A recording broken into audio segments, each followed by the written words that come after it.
Real quick, let's go through the life of Paul, and I'm going to do the short version of this because my wife is fixing to wave her arms. This is the approximate timeline, and I want to honor Paul. He deserves it. They chopped his head off.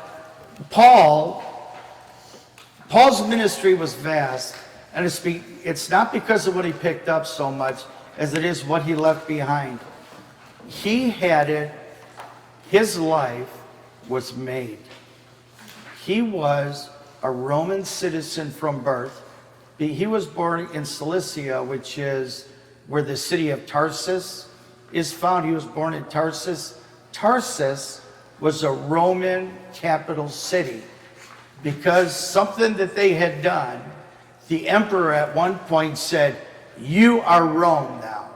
So anyone born in Tarsus was a Roman citizen. There is no common denominator that is greater than that. What that means, if you're a Roman citizen, if you're accused of anything,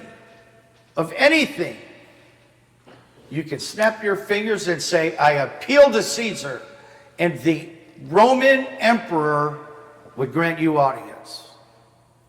So you would be held, if you're accused of murder and you're a Roman citizen, they can't kill you, they can't beat you, they can't tie you up. They can't cause you any pain, even if you're guilty, until Caesar hears your trial himself. That would automatically buy you 5-6 years because it would take long to get on that schedule because he got other stuff to do. He's Caesar, right? So that's what saved his life or prevented his death. And then if they find you guilty and they sentence you to death, they have to do it pain-free. So they were all beheaded. The Christians that were killed that weren't Roman citizens, they ran a stake through them and set them on fire, or they fed them to lions, let the lions tear them apart at the circus while everyone is watching. Paul, when it came to the Jews, was a Pharisee of the Pharisees, the #1 Jewish teacher in the world during the life of Christ. And Jesus endorsed the guy, was a guy named Gamaliel. That was Paul's personal tutor. He's a Roman citizen, born to Jewish parents, taught by Gamaliel the law. So the Jews thought he was the cream of the crop. He literally, the Sanhedrin, gave him power of life and death at his discretion. It was like James Bond, 007. He could have anyone accused and killed. Paul, that's the authority he had spiritually and legally. He's a Roman citizen. Snap of a finger, he can talk to Caesar face to face. The Roman guard who paid for his Roman citizenship was afraid that he hit him. A Roman guard was afraid of him because of his power that he held, and he walked away from all of it for Christ. He's born 2 AD. Jesus is 2 years old, physically born of Paul. Paul was born in the city of Tarsus to an Israelite family of the tribe of Benjamin, according to Philippians 3:5, circumcised on the 8th day in compliance with the law of God, Genesis 17, Leviticus 12, and Philippians 3:5. When he was 10 years old, from 12 AD to about 15 AD, religious training in Jerusalem. Saul's family sent him to Jerusalem to be taught in the Pharisaic rabbinical school. The school is led by a well-respected Rabbi Gamaliel, according to Acts 5:34, who personally teaches the future apostle. 32, at the martyrdom of Stephen. Stephen stoned to death for his testimony about the Lord. For the horrible infraction, Stephen was a deacon. His job was to feed widows. So for that, and preaching the Lord Jesus Christ, they threw rocks at him until he was dead. And Paul was one of the people there that was holding the coats of the guys that were throwing the stones. Paul consents and witnesses the death in Acts 7. 1 year later, 33 AD, Paul gets saved on the road to Damascus. He's going to Damascus to find and imprison people that were believing and preaching Jesus. And on the road, he gets saved. 1 year after governing the death, the martyrdom of Stephen. In 33 to 36 AD, Paul's taught by the Lord Jesus Christ after his conversion, and then fleeing Damascus because of the persecution that was going on there in Acts 9. Paul spends 3 years in the Nabatean Arabia. Most biblical scholars, myself included, believe that God gave him 3 years there face to face with Jesus. That Jesus came down and spent 3 years there with Paul. Either straight through or consistent series of visitations. At one point, Paul actually says, and he doesn't know if it was in the body or in a vision, that he was taken to heaven and spent time in heaven. That was during this period here. You see all of those, that whole paragraph, read it at home. I've pushed my wife's patience as far as I can in this introduction. In AD 36, some of you are already praying for me. Paul's first visit to Jerusalem after his conversion to Christ. He's already made a huge impact. A huge impact. He has crossed the Rubicon with the Jews, and he's crossed the Rubicon with the Romans.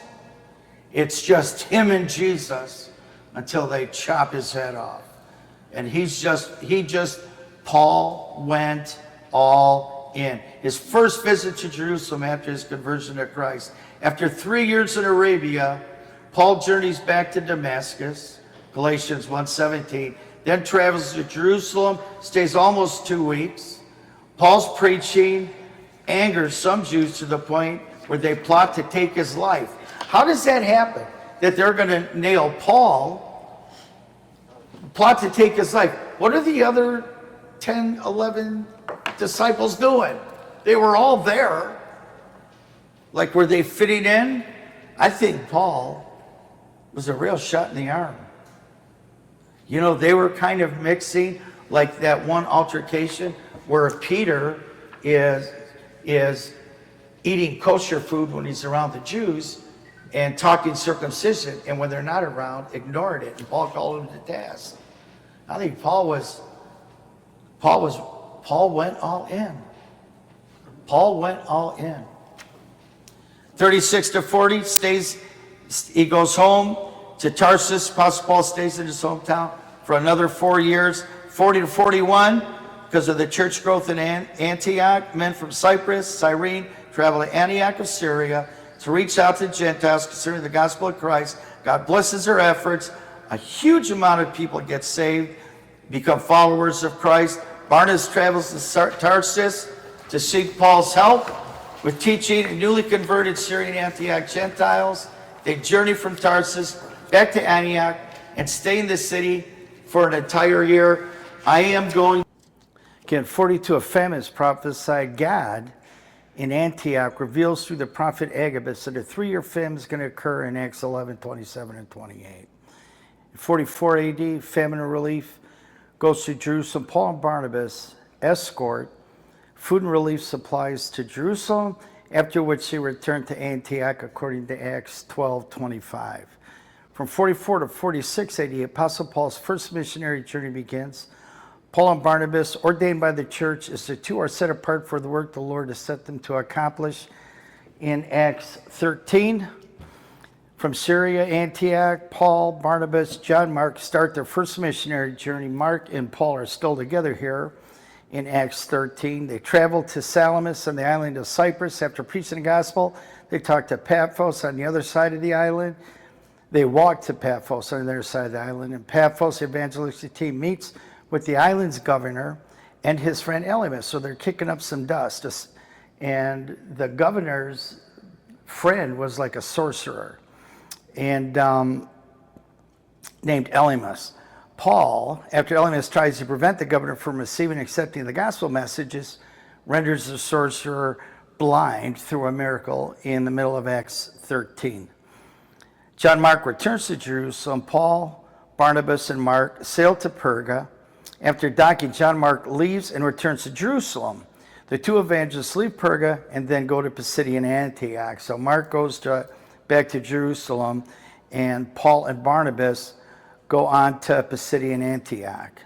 In Antioch, Paul and Barnabas are rejected. They attend a synagogue where the apostles powerfully preaches the gospel.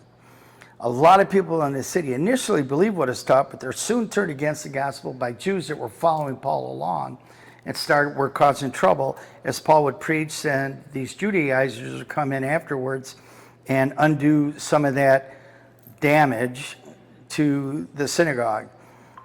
And the evangelists are thrown out of the area, travel to Iconium.